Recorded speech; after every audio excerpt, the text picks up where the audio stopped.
My name is Mark Twain. Well, I suppose I had to thank you for attending this evening. I nearly missed it myself. I came by railroad. One of those trains gets tired every 7 minutes, has to stop and rest for 3/4 of an hour. One of the passengers advised the conductor to take the cowcatcher off the front end and put it on the rear. Because at the rate we were going, we were not going to catch any cows. But there wasn't anything to prevent them from climbing aboard on the rear end. If I have to go to heaven by railroad, I should go the other way. There was a dog who came on board in the early part of the morning, barked steadily at nothing.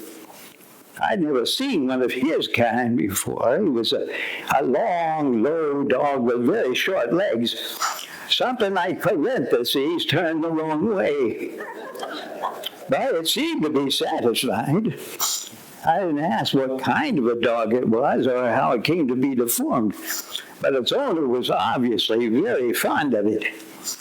He said it had taken prizes in dog shows. Said that people would often stop on the street to look at it. Well, this did not seem strange to me. Why, I could have told him that if you take a great, long, low dog like that and you waddle him along the street anywhere in the world and not charge anything, people will stop and look at it. If I were built like that, I could take prizes myself. I don't believe he was a dog at all. He had been on the verge of being a dog, wasn't a dog. I used to have a dog. And one day I was walking down the street, and I saw a lady talking to her cat as if it understood her. I told my dog. We both had a good laugh. Well, I hope you won't mind if I smoke. I can't see any harm in it so long as there are no children present. I never began smoking myself until I was 9 years old. Even then, I was not constant. I was always ready to reform if I could see any profit in it. But the only profit I could ever see in it was the heavenly pleasure of giving up the reform and going back to smoking again. I come into this world asking for a light, and I expect to go out of it blowing smoke rings.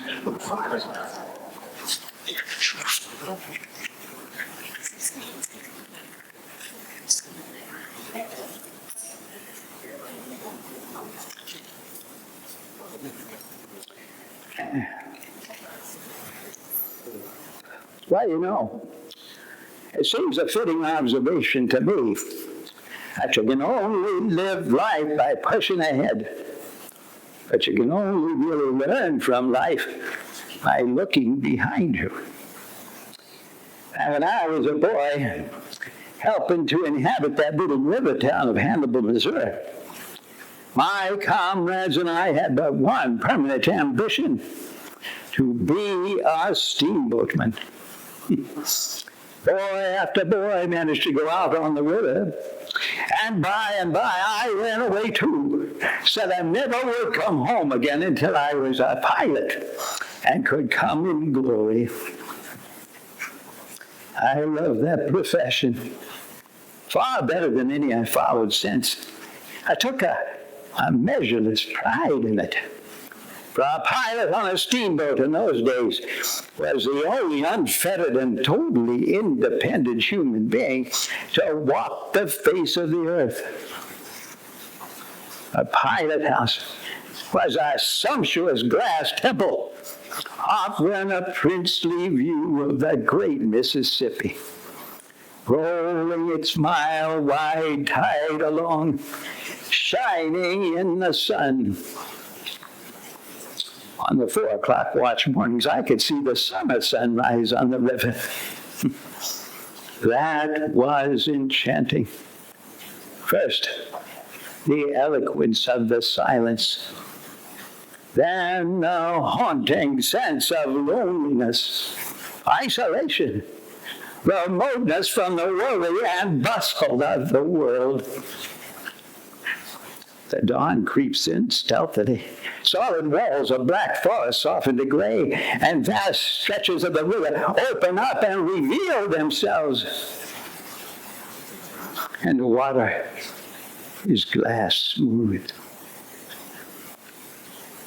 And a bird or two pipes up. When the light gets a little stronger, you have one of the softest and fairest pictures imaginable. You have the intense green of the mastering crowded foliage nearby, and you can see it falling shade by shade in front of you. And all this stretch of river is a mirror. Well, oh, that's beautiful.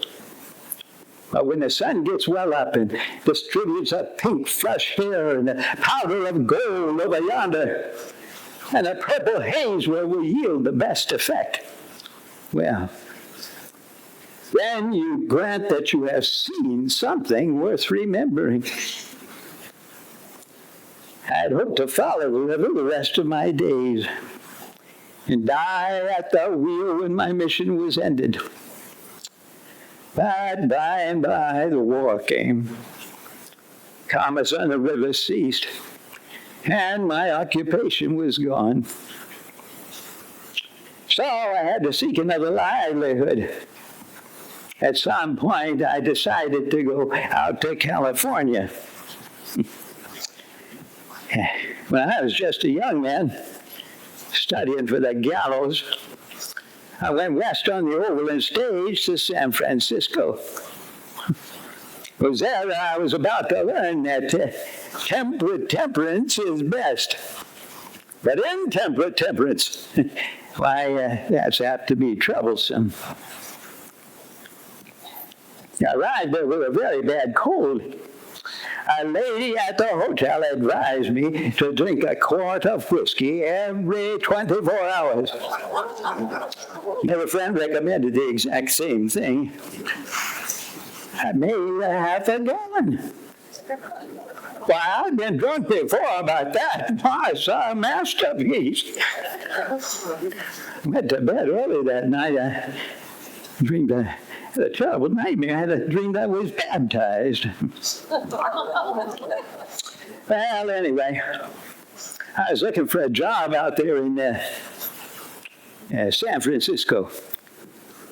But I was very particular about the kind of job I would get. I didn't want to work. So I became a newspaper reporter. Oh, I hated to do it, but I couldn't find honest employment. I often had to serve time like that. When I was putting my first book together, I did a stretch in Washington as a newspaper correspondent. And every day I would go to the Congress, that grand old benevolent national asylum for the helpless. And I would report on the inmates there. It was very entertaining. Why, I've never seen a body of men with tongues so handy and information so uncertain. Why, they could talk for weeks and weeks without ever getting rid of an idea. Why, if one of those men had been present when the deity was on the point of saying, "Let there be light," we never would have had it.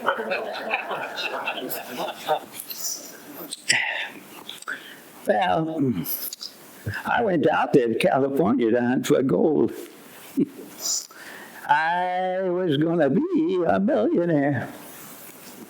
Of course, I expected to find the gold just laying around on the ground waiting for me to shovel it in. Oh, I struck a disappointment there.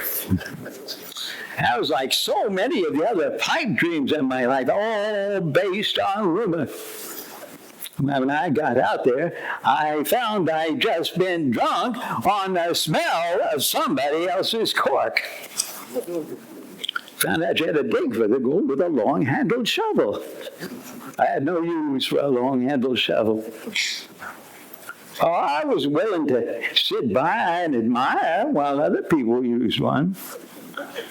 I'd even shout encouragement at them, too, when I wasn't busy catching flies. Boy, that California get-rich-quick disease of my youth spread like wildfire. Oh, the dreams of our youth. How beautiful they are, and how perishable. Well, when I was out there in California, I met a Mr. Smith from Sacramento. Why, the Smiths of Sacramento count among the best Southern blood in the United States. Ain't no finer blood south the line than them Sacramento Smiths. Well, now look at here. One of them married a Whitaker. What do you think of that? Mariah Whitaker. Now, there was a girl for you. Just as good and lovely and sweet and generous. Why, if she had a fang and you wanted it, you could have it. Have it and welcome. Well, she had a glass eye. And she used to lend it to Flora Ann Baxter, who hadn't any, to receive company with. Well, now, Flora Ann was pretty large and it didn't fit. It was a number 7 and she was excavated for a 14. And I wouldn't lay still, don't you know? Every time she'd wink, it'd roll over. Oh, but it was a beautiful eye. Set her off admirable. Because, you see, it was painted a lovely pale blue on the front side, don't you know? And gilded on the back side.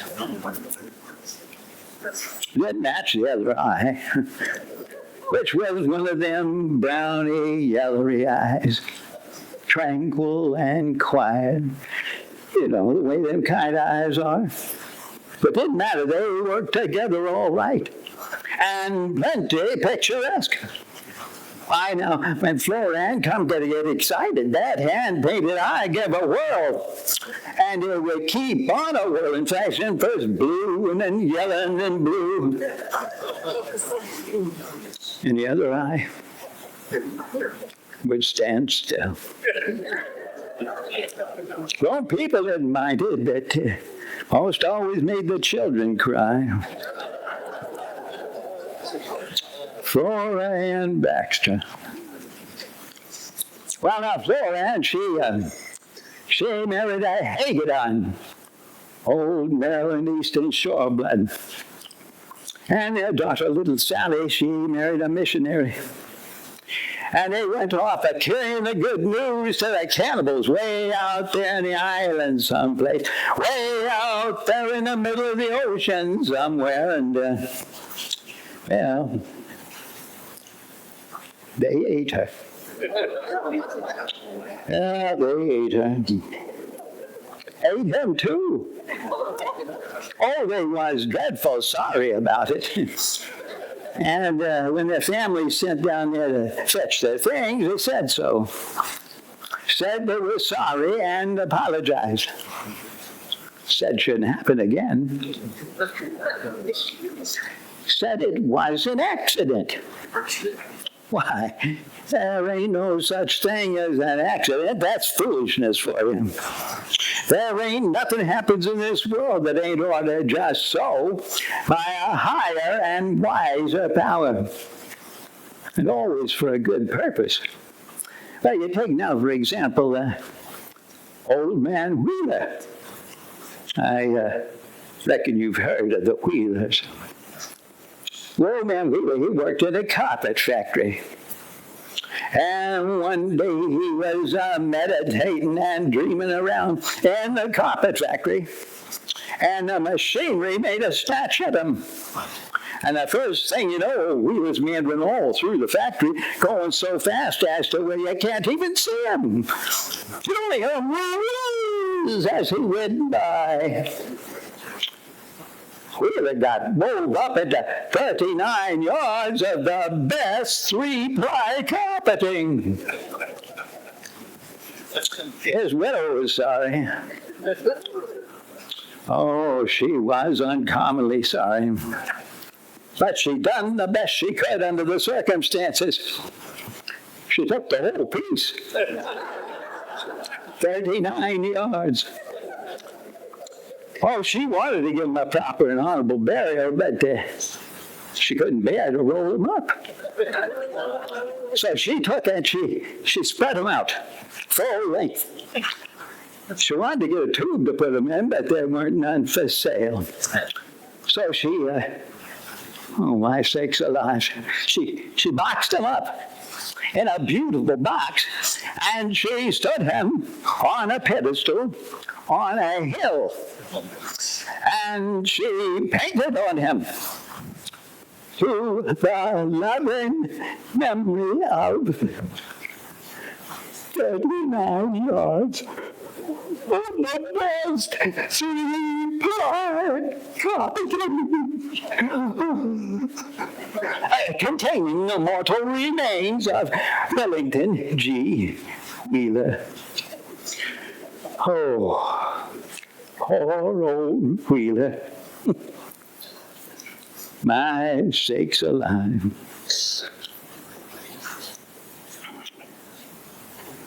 I had an uncle. Went to visit a dentist, a certain Dr. Toothmaker, to have his tooth out.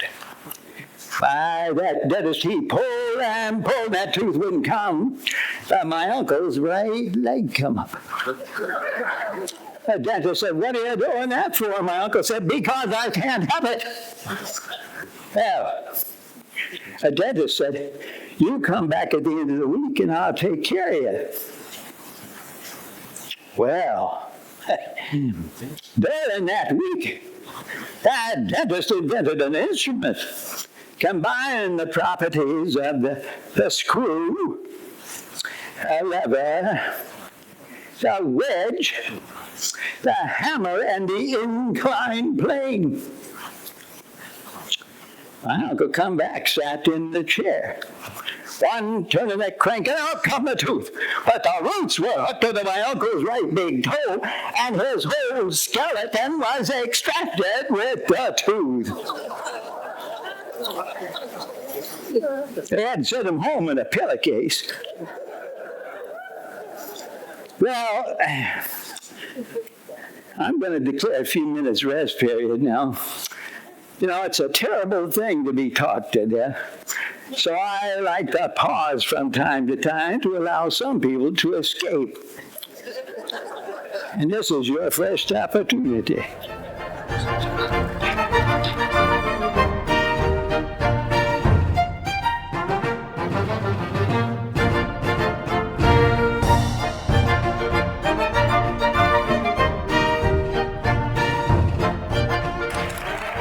Thank you. I've been trying to throw some variety into these talks. I recently wrote to Andrew Carnegie requesting a hymn book. Oh, there it is. My dear Mr. Carnegie, I see by the papers that you are very prosperous. I want to get a hymn book. It costs $2. I will bless you. God will bless you, and it shall do a great deal of good. Truly yours, Mark Twain. P.S. Don't send me the hymn book. Send me the $2.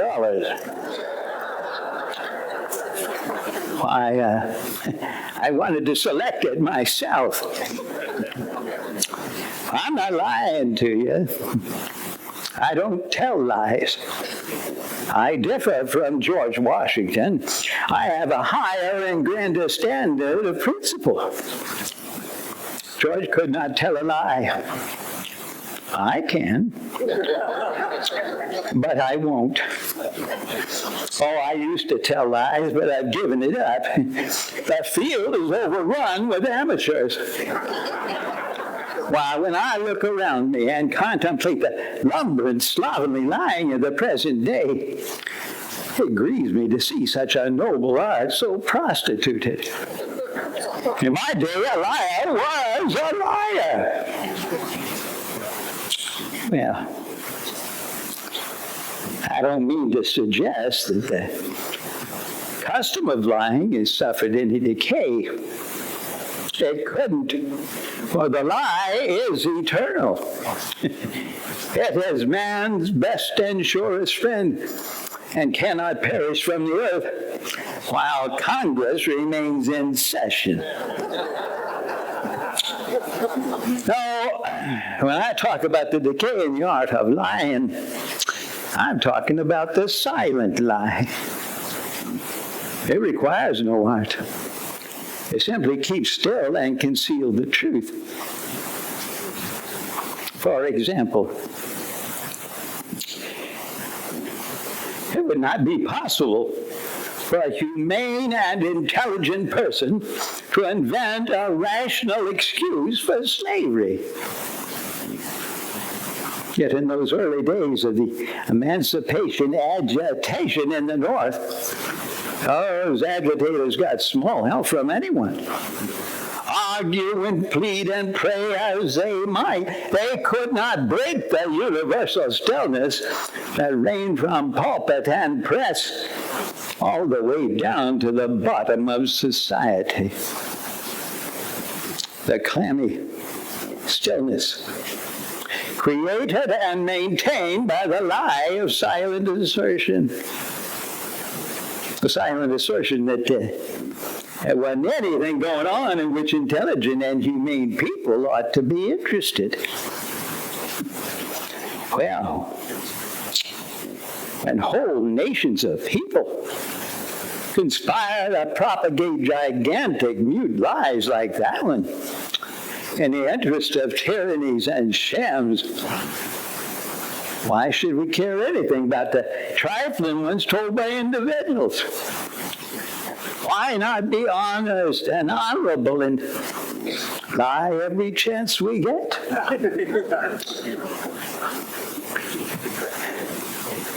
Why make them terrible?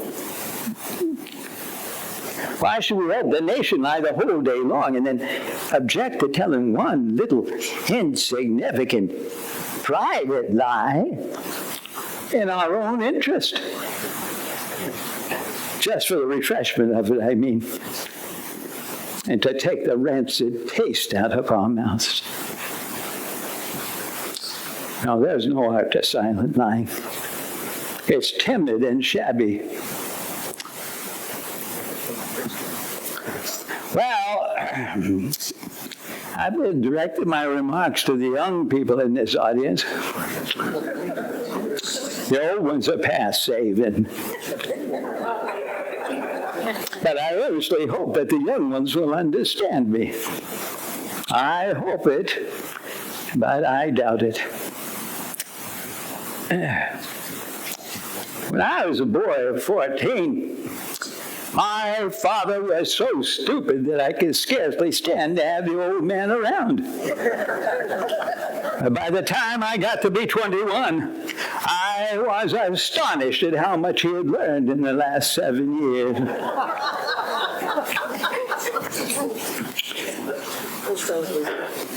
You've probably noticed that the human race is a curiosity. Originally, man started out just a little lower than the angels, and he's been getting a little lower ever since. Why, to place him properly at the present time, he stands somewhere between the angels and the French.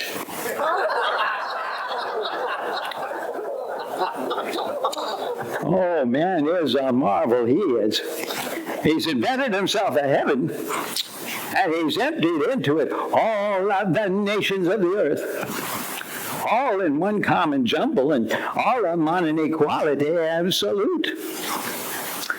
They have to be brothers. They have to mix together and pray together and harp and Hosanna together. Everybody has no distinctions. And yet down here on earth, all the nations hate each other and fight each other, and every one of them persecutes the Jews. And yet every pious person adores that heaven and wants to get into it. It really does. Now, isn't that marvelous? And when he's in a holy rapture, he thinks, if he could only get up there, he would take the whole populace to his heart and hug and hug and hug.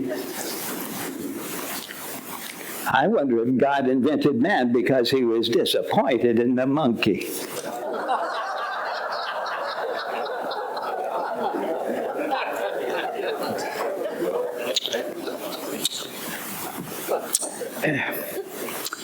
Training and association can accomplish some strange miracles sometimes. In my schoolboy days, I had no aversion to slavery. I wasn't aware that there was anything wrong about it.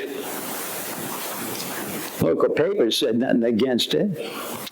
Local pulpits taught us that God approved of it, that it was a holy thing. And the doubters need only look in their Bibles if he wished to settle his mind.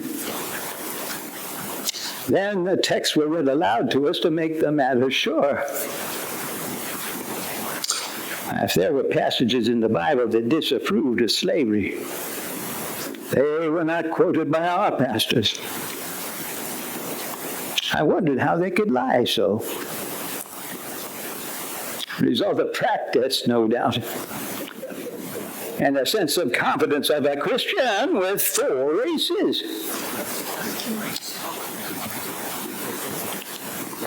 Well, man really is the most interesting animal there is. A jackass.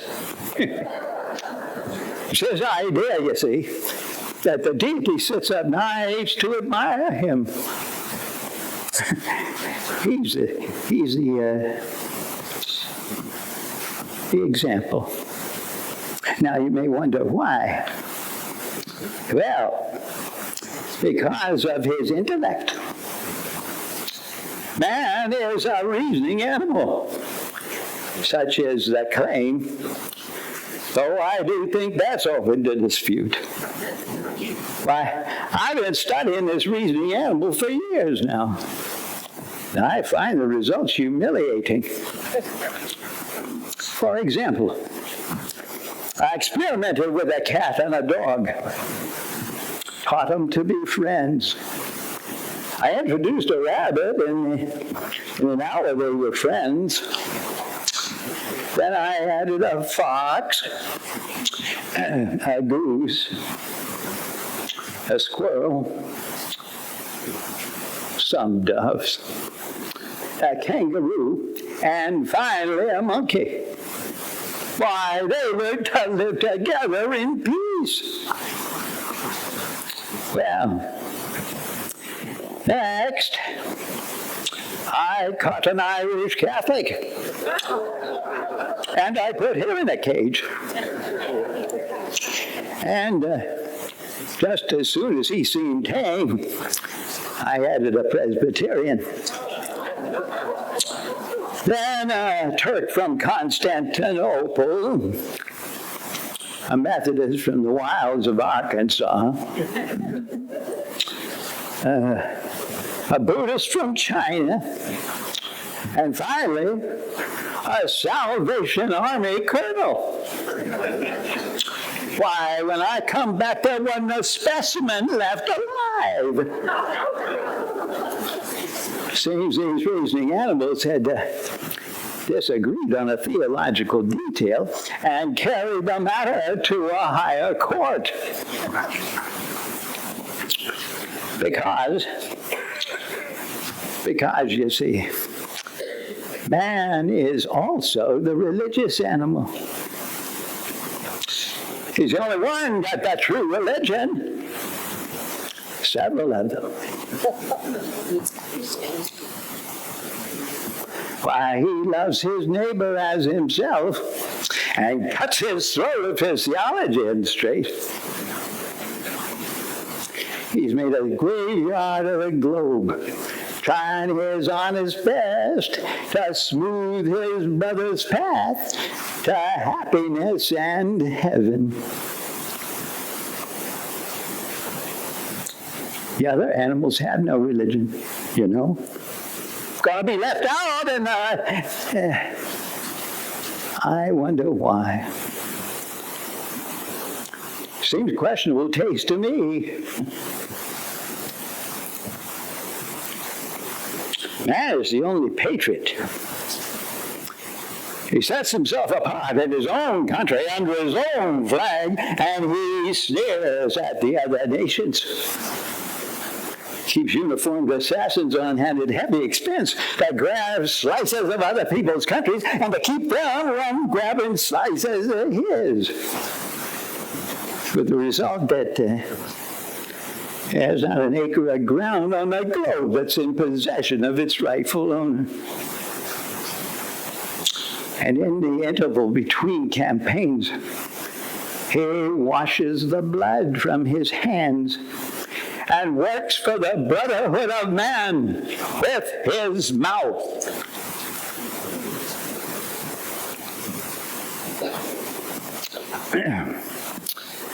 Man's the only animal that deals in the atrocity of war.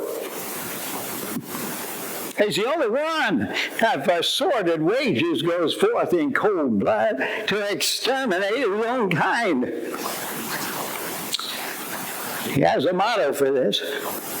Our country, right or wrong. Any man who fails to shout it is a traitor. Only the others are patriots. Say, who is the country? Is it the government?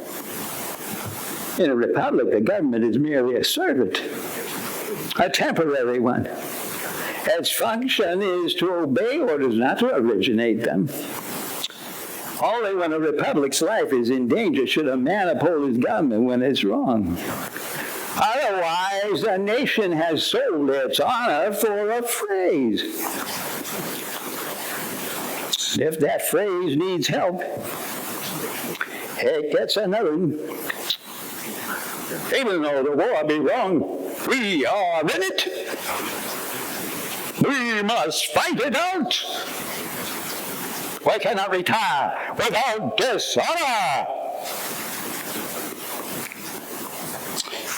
Why, not even a burglar could have said that better.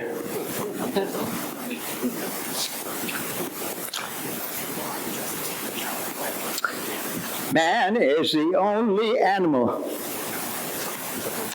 that blushes or needs to. Well, you just have to remember that man was made at the end of the week's work. Well, I'm going to declare another rest period now while I go back and have a smoke. When you come back, I want to tell you a ghost story. So I want to warn all the nervous people to leave now, if you haven't left already, because this story scares me half to death. So I'll see all you brave hearts in just a few minutes.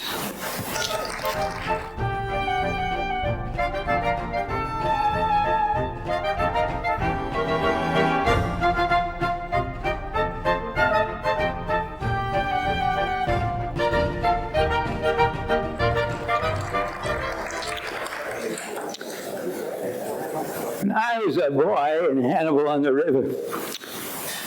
We used to spend part of every year on my uncle's farm. And there was another uncle on that farm, a middle-aged slave by the name of Uncle Daniel, whose sympathies were warm and wide. Every night before going to bed, we children used to gather together on Uncle Daniel's hearth to hear him tell those immortal tales that Uncle Remus, Joel Harris, got together in a book by and charmed the world with. I can still remember the creepy joy that quivered through me. When the times of the ghost story was reached, we used to sit there on the floor with our knees hunched up, hugging them, watching the flames shooting up the chimney, watching the shadows prancing around the walls, looking suspiciously in all the dark corners, listening to the wind whistling around the edges of the house. We'd be frightened to death before it'd ever begin. And he'd tell us the story of the golden arm. Once upon a time, there was a monstrous mean man who lived way out on the prairie, all alone by himself, except he had a wife. And by, she died. And he took and he toted her way out on the prairie, and he buried her. Well, she had a golden arm, all solid gold from the shoulder down. Oh, he was a powerful mean man, that man. Powerful. And that night come midnight, he couldn't stand it no more. He wanted that golden arm so bad. So get up he did, and he took his lantern, and he shoved out through the storm, and he dug her up. And he got that golden arm. Then he bent his head down against the wind, and he plowed and plowed and plowed through the snow. And all of a sudden he stopped. Oh my. Oh my land. What's that? And he listened. And the wind say,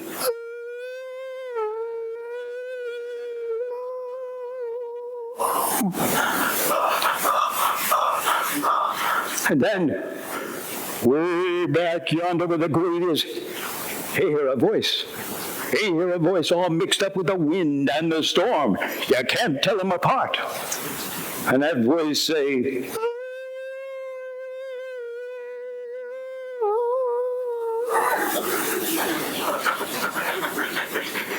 and then he commenced to shiver and shake. And all of a sudden he go, oh my land, and then the wind blew the lantern out. And the sleet and the snow blow in his face, most choke him. And he started plowing knee deep toward home, most dead. He's so scared. And then by, he hear that voice again. Only this time, it's coming after him.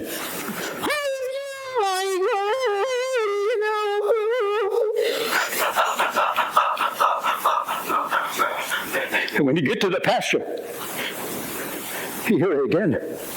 Closer now, and coming back there in the dark and the storm. And when you get to the house, he run up the stairs and jump up there and cover up. He's so scared. He lay there shivering and shaking. And by, he heard that voice again. Only this time, it's right outside the house.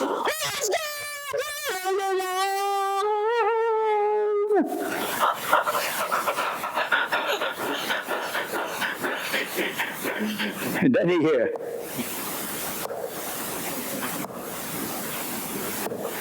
he's coming up the stairs.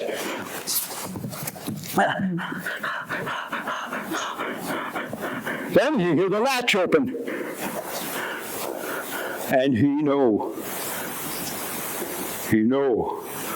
that it's in the room.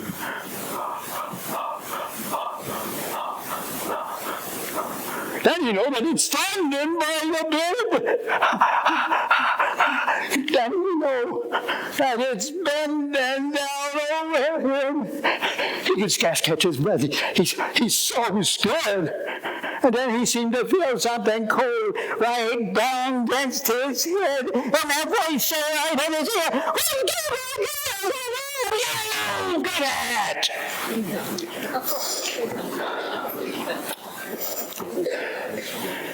And that wicked old man would send us up to bed.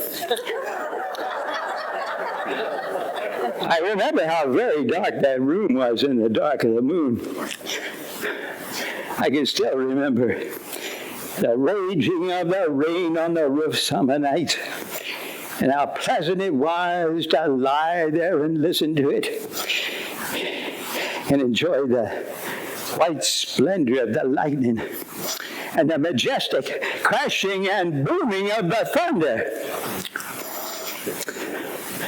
We were all good Presbyterian boys when the weather was doubtful.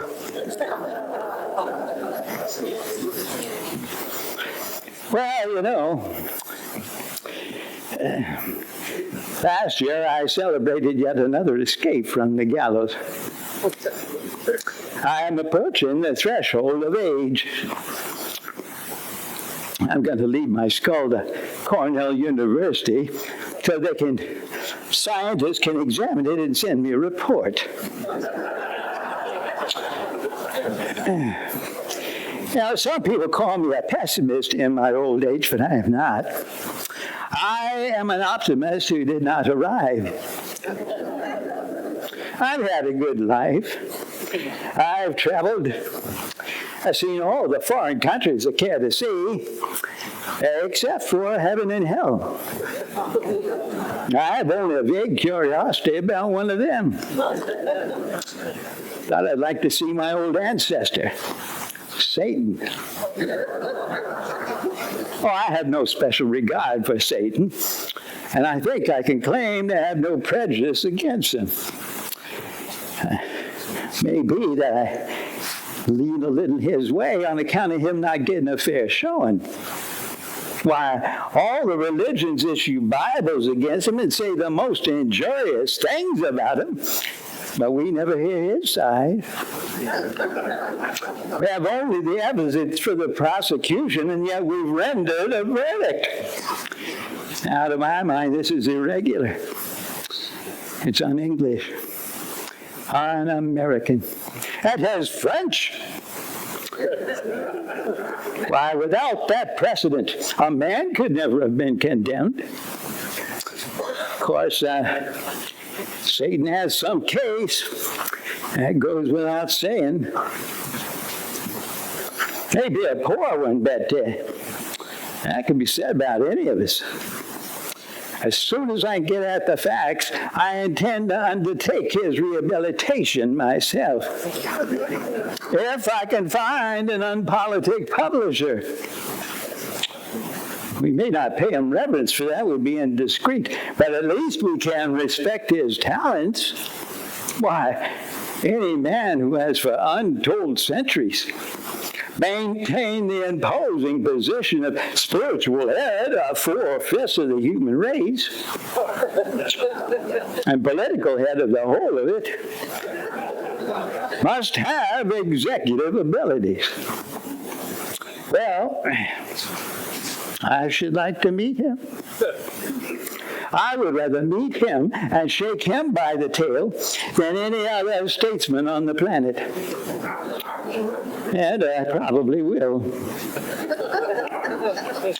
I remember once saying to our pastor, Joe Twitchell, that I hope to be cremated. He just looked at me and said, "Oh, I wouldn't worry about that if I had your chances."